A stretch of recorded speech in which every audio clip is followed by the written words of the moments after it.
sometimes you forget about the first person.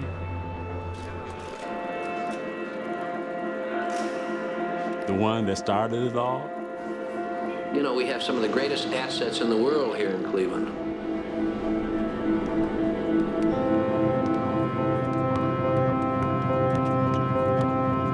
It's also some of the best kept secrets.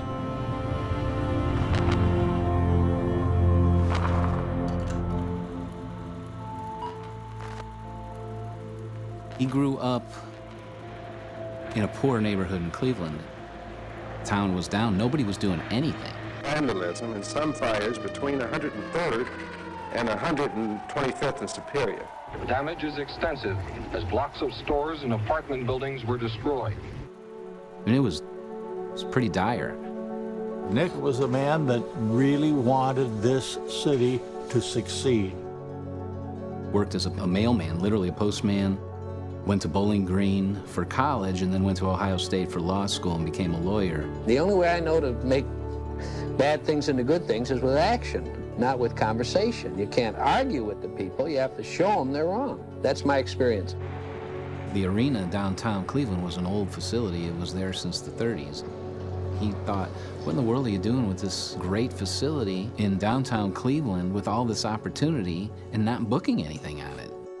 I do remember when the Cincinnati Royals would come into the arena. They played like 10 games here. That was our only look at the NBA. And boy, you wanted more. A city of Cleveland that had 750,000 people back in the 70s. He saw a need, a great need for an NBA team here. So, you know, enter the Cleveland Cavaliers. We should look for having a coach within 30 days, which will give him time to get organized and get ready for a rookie camp if we have one in the camp, and the exhibition games. We've already set some exhibition games, and then we're off. It's almost basketball time. And interestingly enough, it went his way. The call did.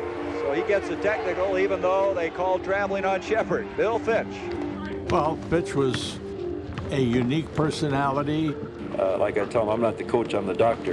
And a lot of times, if the patient doesn't listen to you, well, you have to give them a little extra type medicine. You know, at times, one of the writers went to him and said, Coach, do you realize everybody on this ball club hates you? And he says, good, they're finally together on one thing. Bill, how do you think your players feel about you personally? Well, Joe, I think if you're going to coaching and expect to win a popularity contest, you've gone into the wrong occupation in the first place. He was one of the guys that really helped me understand what it was going to take to play in this league. And it just wasn't about your skill level. It was about what you were going to have every single night. Work hard, don't complain, be tough, be courageous. That's the history of living in the Midwest. And they basically drafted a lot of us like that, all from the Midwest.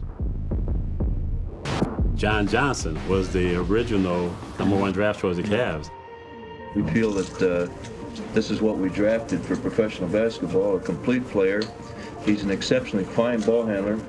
He's played both guard and the forward position in the Big Ten. He was ahead of his time. At his size, being able to do what he could do, that was right about the time when they were allowing big men to do a little bit more than play under the basket.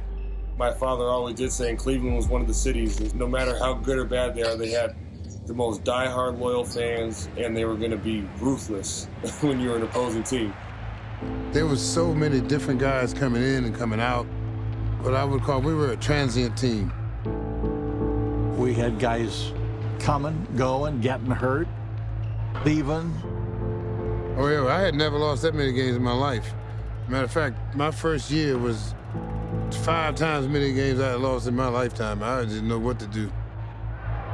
I mean, I saw Bobby Bingo Smith break down and cry one night.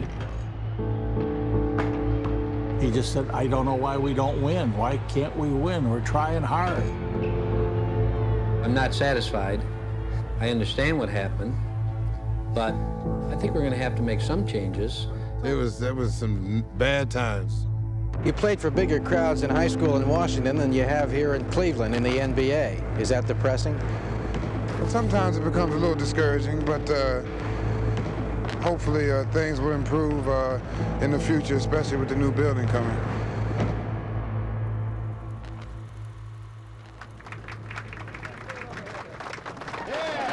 Ground was broken for Nick Mileti's Sports Coliseum in Richfield Township on March 16, 1973.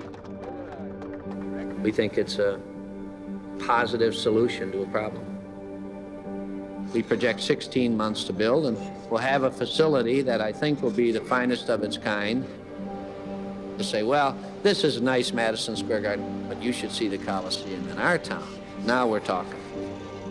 To leave that arena and go to the new house, unless you really experience it and have been through it, you probably can't appreciate the feeling we have. We just have to do a job now and build on the strengths, and there are strengths. I think we have a good nucleus. We got 10 ball players returning. We got a healthy Austin Carr. We just acquired Jimmy Clemens, Dwight Davis, the #1 draft choice. Walter Cleveland draft, Dwight Davis. We were fortunate to get enough guys who were about winning as opposed to stats. And that changed everything. Our needs right now are for a premium center, and there may be a couple out. Jimmy Jones was rumored in this hardship. Campy and Jim Brewer and Footsie Walker and Jim Jones, all those guys started coming, and then all of a sudden we started getting some stability. The man that was the catalyst was the fella who came off the bench for about 5 minutes a half, and that was Nate Thurman. He was at the end of his career, an illustrious career, but he, along with the coach, molded a group of guys that made that run. We set out to be in the playoffs in 5 years, and I have the confidence to believe that we're going to be there. As I have thought about this, we're on the right track. We will bring the world's championship of basketball to Cleveland.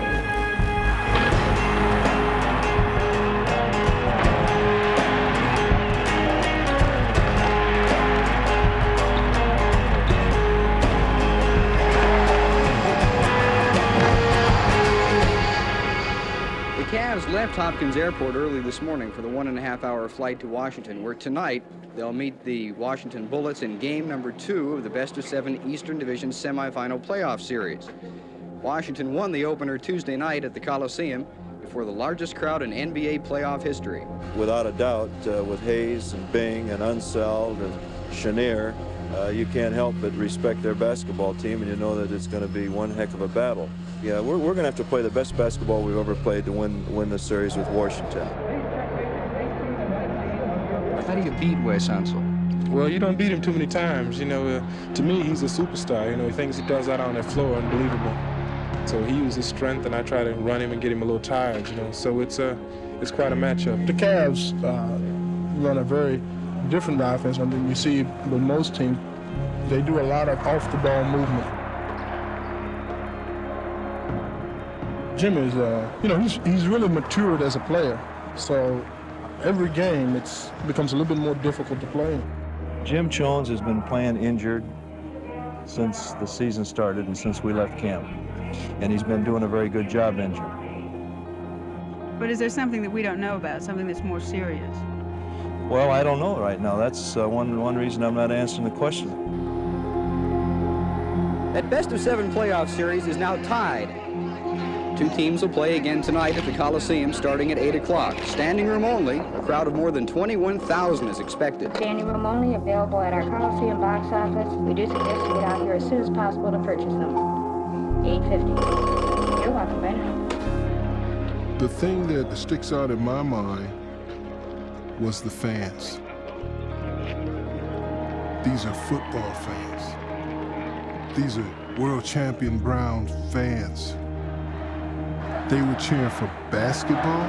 Well, you hear them saying, "Let's go Cavs." There's tonight's attendance, 21,312. A new NBA playoff attendance record. This is before ESPN. This is before Bird and Magic, you know, before the NBA really took off. People literally didn't even know who the Cavaliers were. The odds against the Cavaliers succeeding and lasting was really stacked against them. 2-point lead for Cleveland, 80-78. But 6 again, minutes left to we play in just this speaking ball about game. the crowd, man. That was the whole essence of that time for us. The crowd was the thing that fueled us all. So much chaos, but it was controlled, happy chaos. And it's tied at 85. Clemens will inbound on the left side. Clemens looks and waits, flips to Snyder. Snyder sideline left. Snyder on the dribble drive to the hoop. Put it up, good! Good!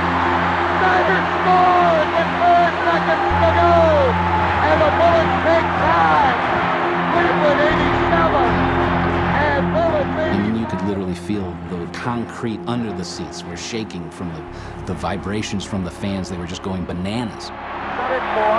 Here comes the play. Unsell wraps it underneath. Snyder knocks it free. Ball picked up by Chenier. Shoots it. No good. No good. Cavaliers win.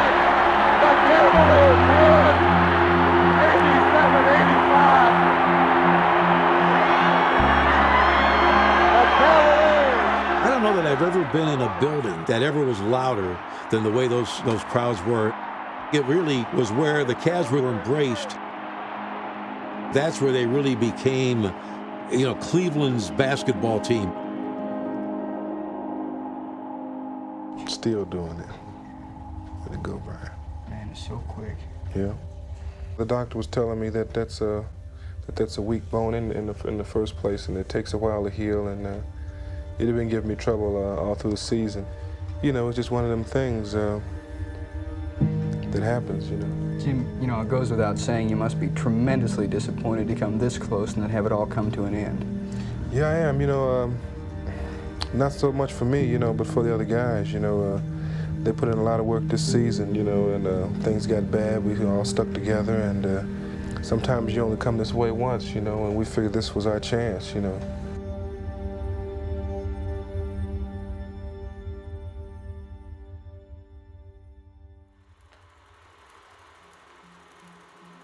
The passion that Nick has in him was the same passion that this city has. Determination, joy, toughness, the whatever it take type attitude, and that's, to me, Nick Mileti.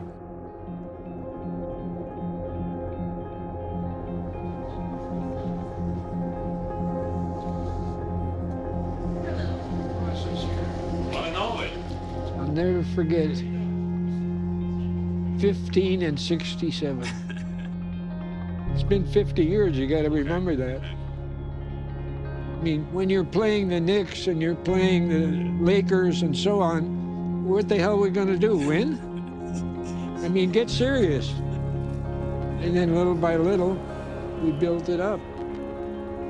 I don't know of a story where there's somebody that was like a mailman that ended up owning all the sports teams in town, and if there weren't sports teams, he just made them. If there wasn't a building, he just built it.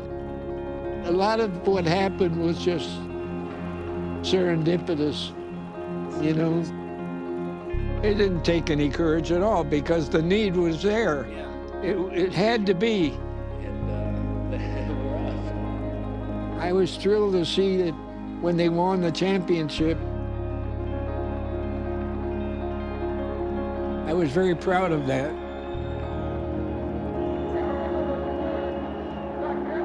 There were millions of people there. Boy, what a ride, huh?